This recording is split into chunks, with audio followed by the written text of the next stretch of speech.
On Wednesday afternoons, I'm responsible for picking up the kids from school. The experience is akin to navigating the queues at Disneyland. Just when you believe you're nearing the school, they guide you around yet another building. Inching forward, I eventually made it to the front of the line and found William and Carol waiting. Now that they're 13 and 14, I'm not allowed to show any affection. You gross dad. What if my friends see you doing that? Yes, they've reached that age where I'm the chauffeur, ATM, and food bank. I pick up on Wednesdays because Barbara has her weekly project review. She manages a development team at the interior design company where she's employed. They do high-end office space and mansions. As part of a national organization, they make certain that every project is different. Nothing worse than seeing what you paid handsomely for show up in someone else's corporate public relations release. Needless to say, I was surprised to see Barbara's sedan in the driveway.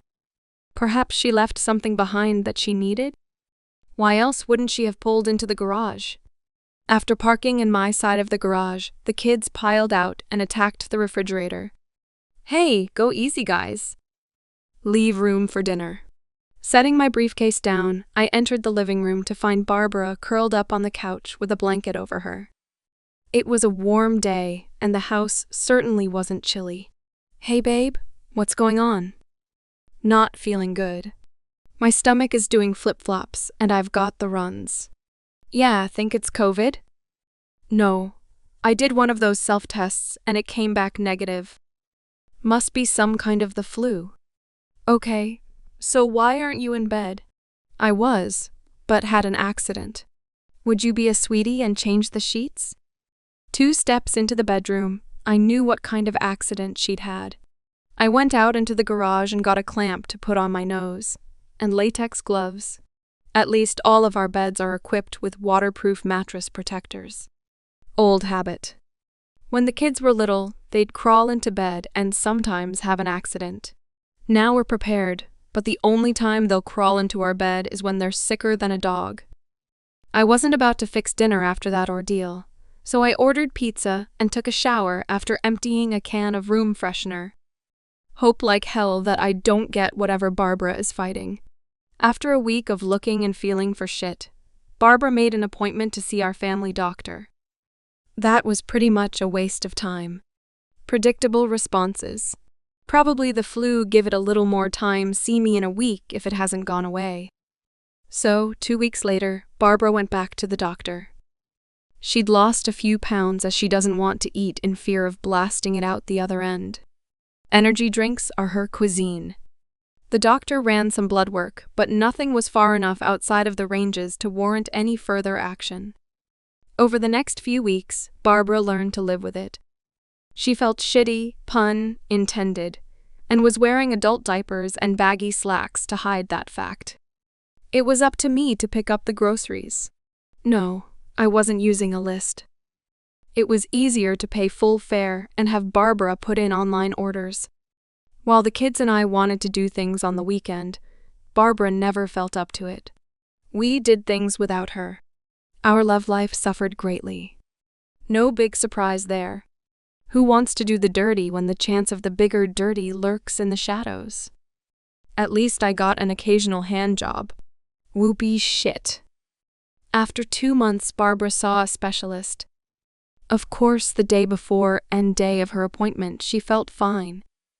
They ran blood tests until our insurance deductible was met. Kiss that $5,000 goodbye. Some elevated levels of obscure enzymes were detected in her intestines. Made sense, but no reason given for why. Perhaps Crohn's disease, but the tests for that came back negative. She was given the oh-so-popular, keep an eye on it. One night, I jokingly asked, "Do you think I'm making you sick?" "How can you say that?" "You've been awesome picking up the slack since this started. I'm so tired of fighting this.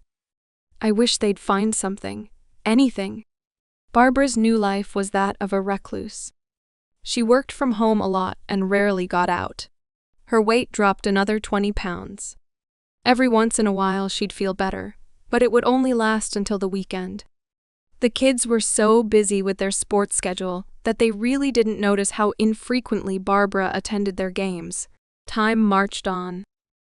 Barbara wasn't sick enough to miss work, but she was slowly losing her team. Management downgraded her position. Months turned into years. Barbara would feel guilty about us not having sex, so she wouldn't take one for the team about once a week. It was better than nothing. After William turned 16, he was hell on wheels. No longer did I need to worry about getting him and Carol to and from school. Now I had to worry about why they weren't home. At least Barbara was trying to help. She rarely felt 100%, but had learned to live with it. For a while, Barbara seemed to be over her intestinal problems, but that lasted only about 6 months. When it returned, it was every bit as bad as it had been before. Barbara cried a lot. Her life trudged along. William graduated high school and was off to college. Carol graduated early and was also out the door. The day after Carol graduated from high school, I cornered Barbara. We need to talk. Okay. What's up?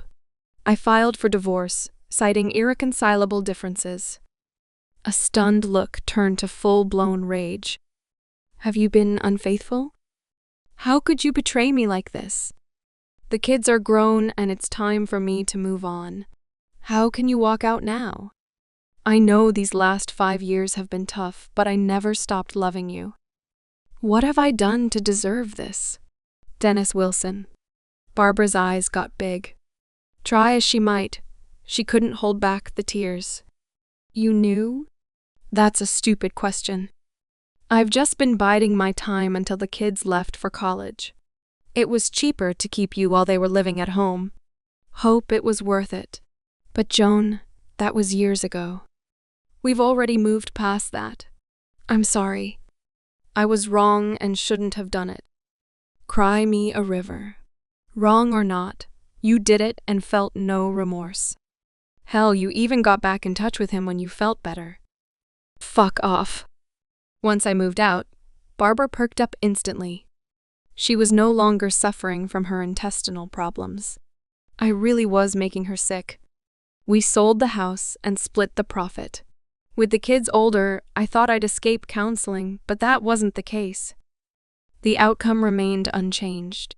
I'd rather take my chances than stick with a known cheater. Epilogue. When I found out about Barbara having an affair with Dennis Wilson, I was devastated. I'd stumbled upon Barbara's secret email account. So I set it up on my phone so I could follow her activities. You spend your life dedicated to your partner and find out that you're not enough for her.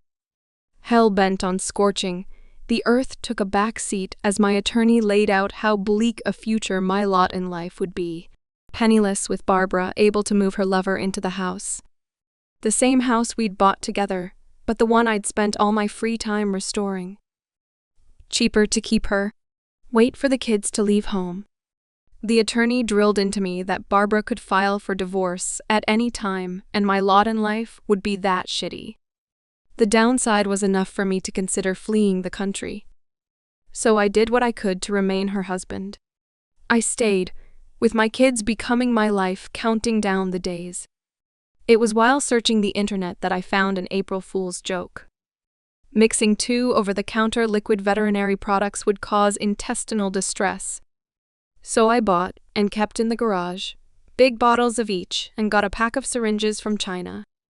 Using said syringes, I injected the mixture into Barbara's coffee K-cups. She loves that blueberry hazelnut blend. The kids didn't drink coffee, and I hated that blend. The first few days, Barbara didn't complain at all, so I really upped the mixture. That's why that first Wednesday was so tough on her. I obviously went overboard. Granted, I used a bit too much early on, but eventually found a happy medium. It was just enough to keep her feeling shitty, but not so bad to send her back to the doctor. It was funny how her friends, having shared a cup of the tainted coffee, would then catch the flu. Friendly fire. Following Barbara's cheating emails, I found her turning Dennis down repeatedly. No, not because she didn't want him. She just didn't feel up to it. He eventually gave up. After a few years, I felt that Barbara's affair was dead and buried. That's when I cut back on the cure. Not completely, though, as I was still in revenge mode. But then Barbara reached out to him again. I increased the dosage and Barbara relapsed. A week later, she was back to the specialist. The day before and day of her appointments, I'd make sure that Barbara used untainted K-cups. Although she claimed to be devastated and unprepared for my divorce filing, I was unmoved by her tears. Only after I gave her the 5-year-old investigator's report did she understand how serious I was. Dennis's wife received a copy and she named Barbara in her divorce petition. I made sure Barbara's friends and family all got copies, which caused my phone to quit ringing. No longer was I the uncaring, heartless bastard for leaving a persistently ill Barbara in her time of need. If they only knew. Dennis got reamed in his divorce. Now he's eating ramen noodles and drinking water while his ex-wife entertains his replacement with his money. I find that to be sufficient revenge. As much as I'd like Barbara to know how I did it, I fear that I might have crossed some legal lines. So I smirk a lot. Will I marry again? Probably not. Maybe. Who knows? I can't even enjoy a date without fearing the heartbreaking pain Barbara inflicted upon me. Time heals is my last hope. What do you make of this? Please let me know in the comments below. Thank you for joining us today. Be sure to like and subscribe and hit that notification bell so you don't miss out on our next video. See you next time.